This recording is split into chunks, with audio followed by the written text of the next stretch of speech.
राधे राधे। जय माता रानी। आप सभी को मेरा नमस्कार और स्वागत है हमारे चैनल धार्मिक कथा और कहानियों में। जैसे कि आप सबको पता है कि चैत्र नवरात्र शुरू होने वाले हैं और इन नवरात्रों में हम माता के 9 स्वरूपों की पूजा करते हैं। पूजा के साथ साथ बहुत से लोग दुर्गा सप्तशती का पाठ भी करते हैं। दुर्गा सप्तशती के पाठ में और उसकी स्तुति के लिए 13 अध्यायों में 700 मंत्रों का उल्लेख है, जिसे मार्कंडे पुराण से लिया गया है। ऐसे में दुर्गा सप्तशती के पाठ में नियम और विधि विधान का बहुत ही ध्यान रखना बहुत ही आवश्यक है। तो आइए आज हम आपको इस वीडियो में बताने जा रहे हैं कि दुर्गा सप्तशती का पाठ कैसे करें और उसकी पाठ विधि क्या है।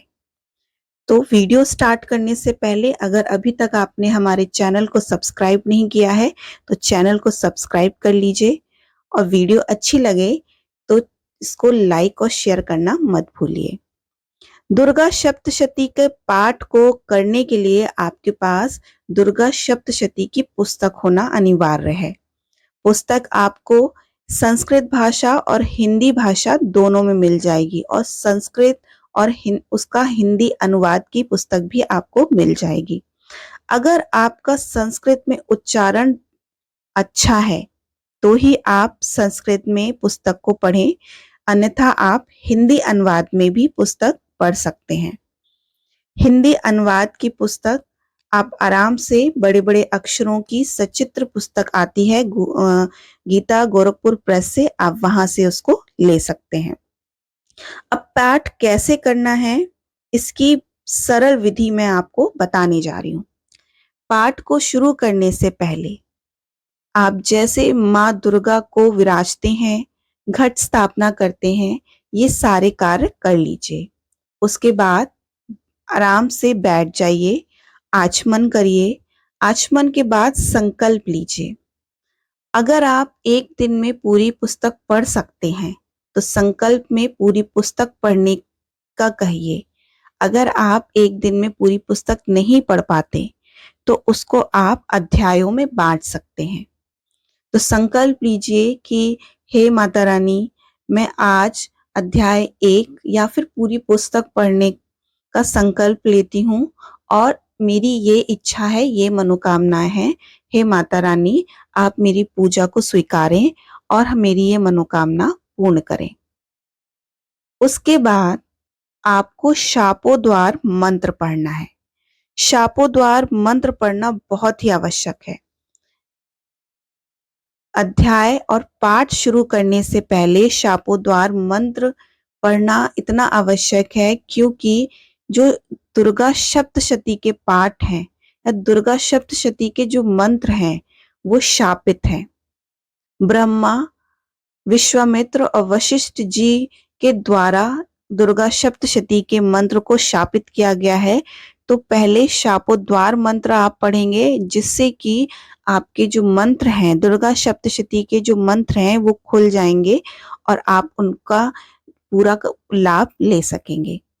तो शापोद्वार मंत्र पढ़ना है, उत्कीलन मंत्र पढ़ना है और मृत संजीवनी मंत्र का जाप आपको 7-7 बार करना है। उसके बाद शापोद्वार मंत्र पढ़ लिया, उत्कीलन मंत्र पढ़ लिया, मृत संजीवनी मंत्र का आपने 7 बार जाप कर लिया। उसके बाद आपको देवी कवच संपूर्ण करना है, अर्गला स्तोत्र पढ़ना है और कीलक स्तोत्र को संपूर्ण करना है। कवच, अर्गला स्तोत्र और कीलक को आपको संपूर्ण करना है। उसके बाद आप रात्रि सूक्त, जिसमें वेदोक्त रात्रि सूक्त और तंत्रोक्त रात्रि सूक्त है, इसको आपको संपूर्ण करना है। उसके बाद आप श्री देव्यर्थ शीश को संपूर्ण करें।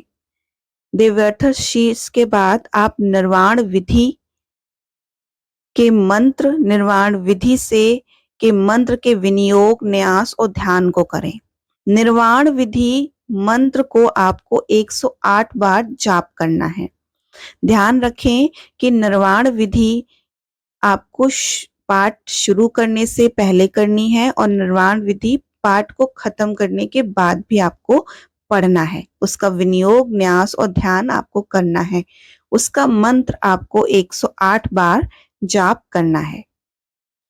ये जब आप पुस्तक को पढ़ेंगे, पूरी पुस्तक आप पढ़ेंगे तो आप देखेंगे कि निर्वाण विधि आपके अध्याय शुरू होने से पहले आपको दिया हुआ है और 13वें अध्याय खत्म होने के बाद भी आपको निर्वाण विधि वहां पे दी हुई है। तो निर्वाण विधि आपको अध्याय शुरू होने से पहले 108 बार उसका मंत्र का जाप करना है और उसके बाद आपको 108 बार मंत्र का जाप करना है। फिर आपको अपने अध्याय शुरू करने हैं। अध्याय जैसे पहले दिन प्रथम अध्याय, ये अध्याय है, इनको आप बांट लें, इनको आप करें। अध्याय खत्म होने के बाद आपको क्षमा प्रार्थना करनी है, मूर्ति रहस्य करना है और आप स्तोत्र पढ़िए, श्री सिद्ध कुंजिका को स्तोत्र पढ़िए, क्षमा प्रार्थना कीजिए और उसके बाद माता की आरती करिए। फिर से एक बार बता देती हूँ आपको क्या क्या करना है। आचमन करना है, संकल्प लेना है, शापोद्वार मंत्र, उत्कीलन मंत्र, मृत संजीवनी मंत्र, उसके बाद देवी कवच, अर्गला स्तोत्र, कीलक सूक्त, रात्रि सूक्त, श्री देव व्यर्थर शीश, निर्वाण विधि के 108 बार जाप, ये आपको अध्याय शुरू होने से पहले करना ही करना है। अध्याय खत्म होने के बाद निर्वाण विधि फिर से करनी है और क्षमा प्रार्थना करनी है। आपके जो अध्याय हैं उनको कुल 8 अष्टम तिथि तक बांटा गया है। पहले दिन प्रथम अध्याय, दूसरे दिन दूसरा और तीसरा अध्याय, तीसरे दिन चौथा अध्याय, चौथे दिन 5वां, छठा, 7वां और 8वां अध्याय, उसके बाद 9वां अध्याय, 10वां और 11वां अध्याय, सप्तमी में 12वां और 13वां अध्याय और अष्टमी में आपको आपके सप्तमी तक अध्याय खत्म हो जाएंगे तो अष्टमी में आपको मूर्ति रहस्य, श्री सिद्ध कुंजिका का स्तोत्र और जो रहस्य हैं वो पढ़िए, क्षमा प्रार्थना कीजिए और नवमी में हवन करके अपना नवरात्रि की पूजन समाप्त कीजिए। ये आपकी विधि है। इस प्रकार से आपको दुर्गा सप्तशती को पाठ को संपूर्ण करना है और उसका लाभ उठाना है। जय माता रानी दोस्तों।